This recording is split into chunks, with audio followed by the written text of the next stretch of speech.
Welcome to this tutorial. Today, I'll show you how to change your Google Chrome language back to English. Sometimes you might accidentally switch Chrome to a different language you don't recognize or understand. To easily switch it back to English, just follow these steps.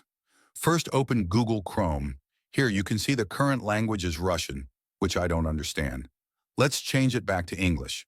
Start by clicking on the three vertical dots at the top of your screen. Look for the Settings option, marked by a gear icon.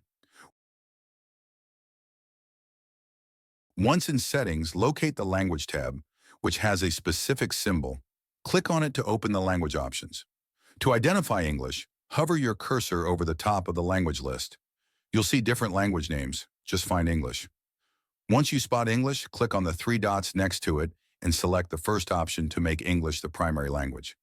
Finally, click the button that appears to relaunch Chrome in English. And that's it.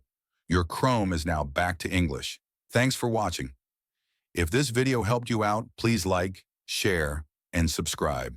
Have a great day.